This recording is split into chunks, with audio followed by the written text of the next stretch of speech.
I've been listening to a ton of music, and I've tried just about every way of doing it with different headphones and speakers and gear, and some of it has really changed the way I listen to and hear music, but others, not so much. So let's dive into that. Music was everything to me growing up, but somehow life got in the way, and for 15 years I barely listened to anything new.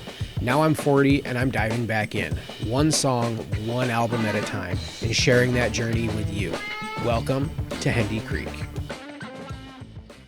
So really, I stopped listening to music back in the iPod days when the main thing that everybody was using were remember the wired earbuds that you would put in and they never fit.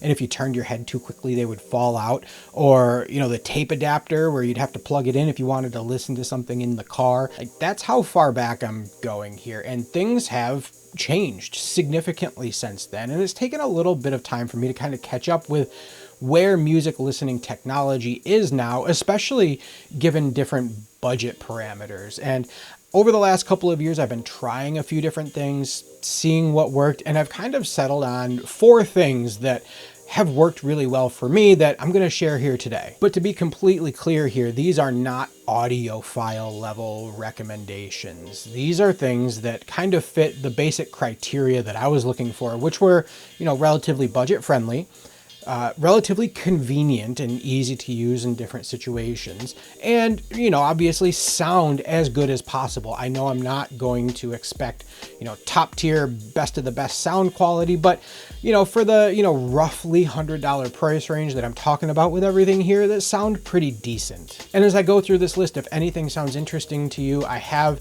links down in the description. They are all Amazon affiliate links, so if you're so inclined and you choose to buy something there, I get a little bit of a commission at no extra cost to you.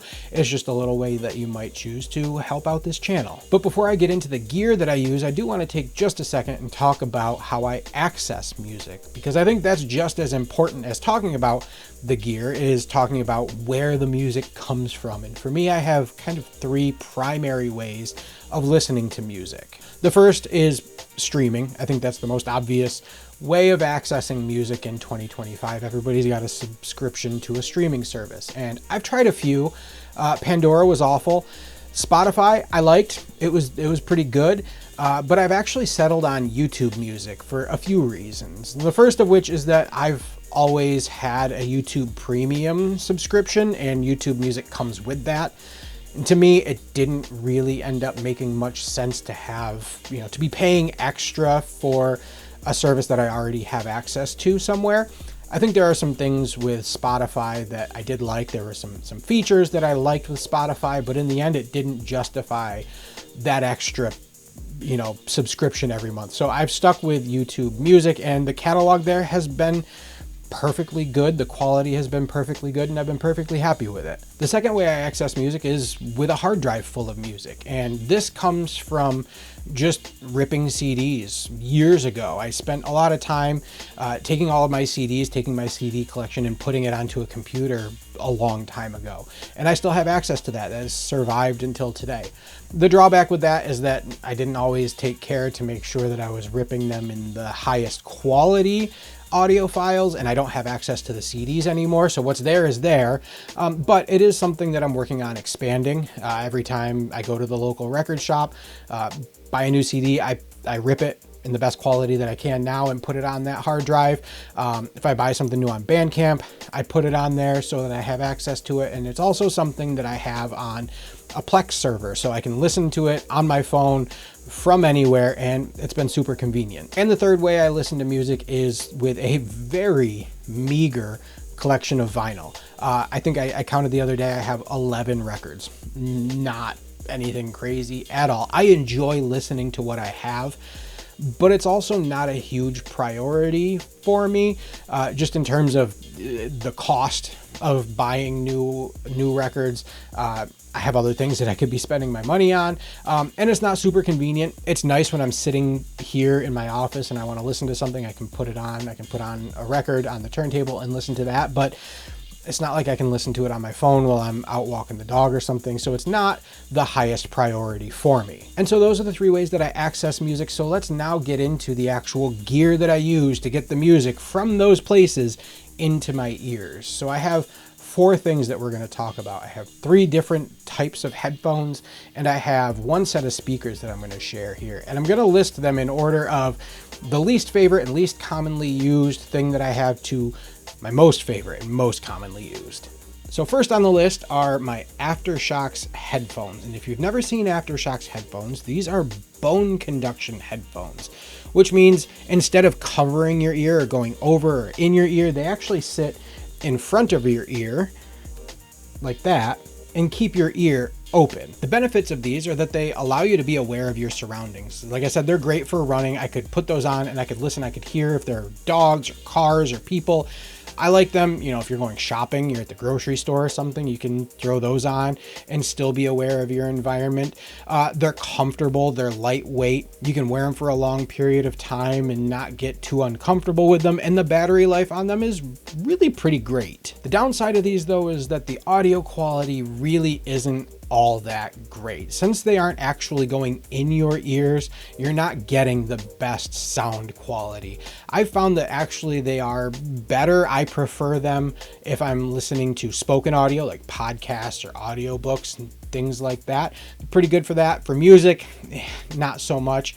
The other downside is that since it leaves your ear open, the external environment actually can drown out the sound that's being played through them. So, if you're out walking the dog or going for a run or something like that, just a car driving by will drown out the music. You can't listen to them while you're mowing the lawn or things like that. But that being said, I do still use them occasionally here and there.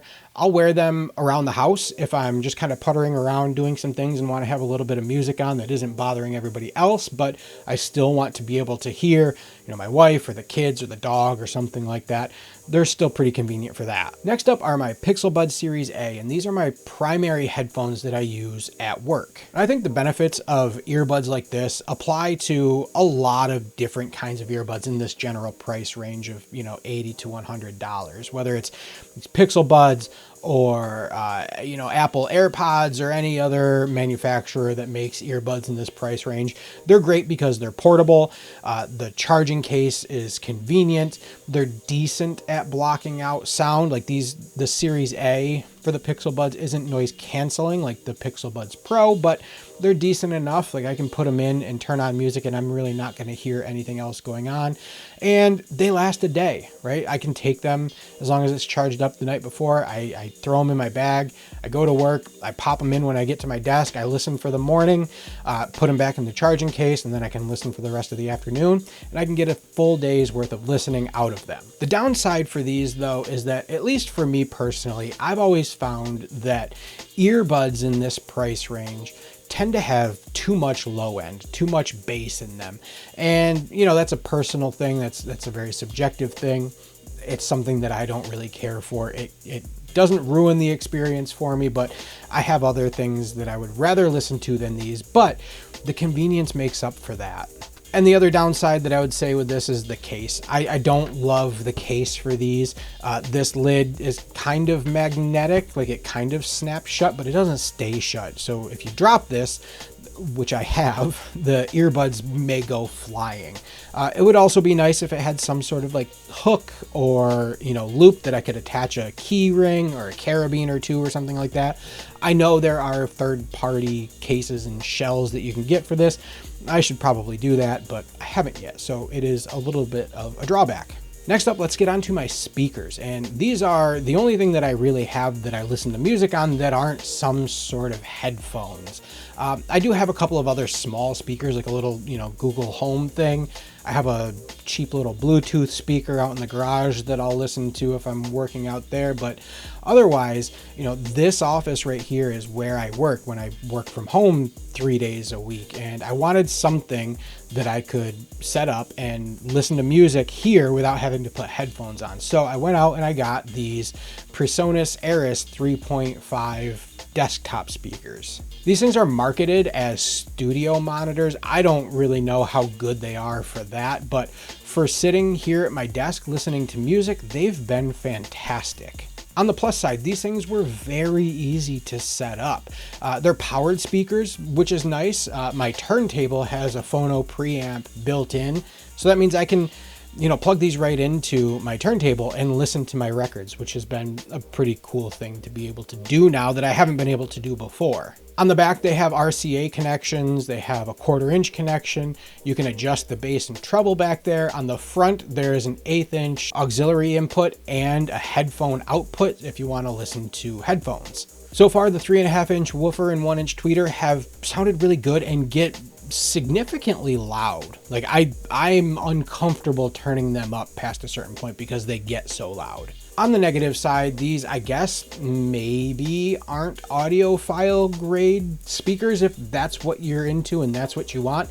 Though I have seen some pretty positive reviews from people using them as studio monitors. It's not something that I've directly experienced, so I don't really want to say too much about that. And again, this is something that I would like to eventually put money into upgrading, but for now, as a passionate but casual music fan, they're fantastic. And finally, my favorite way of listening to my music are my Philips SHP9600 over-ear headphones.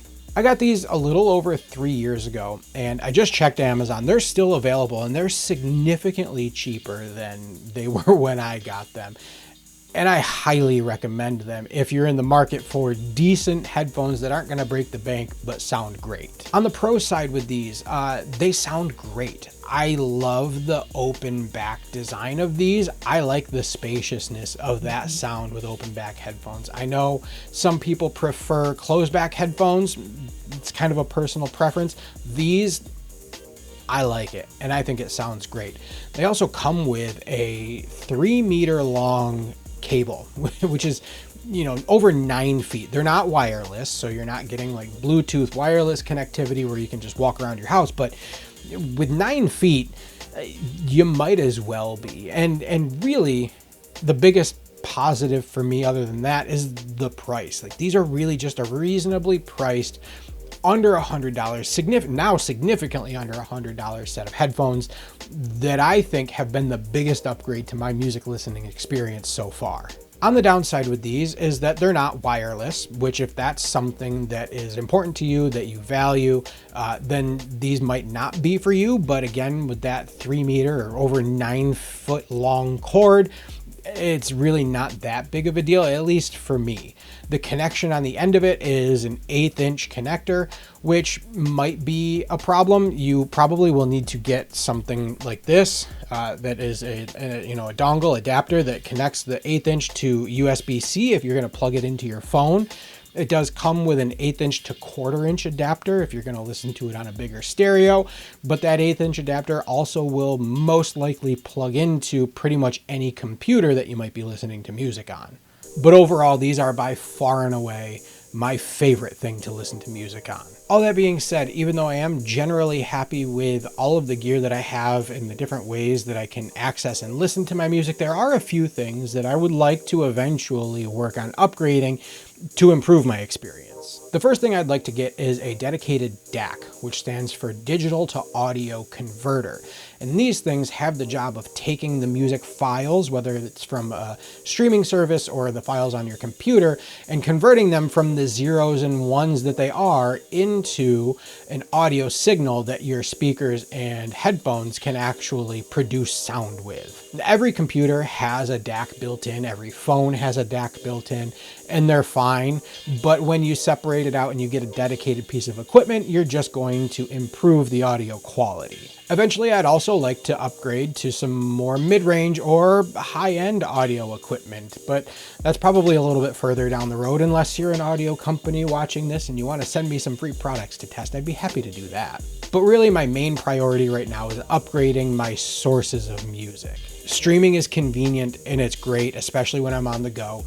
But what I'd really love is to have a very significant library of audio, whether it's files on a computer or a collection of CDs. Again, that's really where I'm going to be putting my time and money for the foreseeable future. And that's where I'm at now with my music listening gear. It's not some, high value, high budget audio setup here. I think the most expensive thing on that list are the Aftershokz, which were I think they were $120, $130, $140 range, somewhere in there. And those ones I wouldn't even necessarily recommend unless the features of them fit your lifestyle or fit the convenience that you're looking for.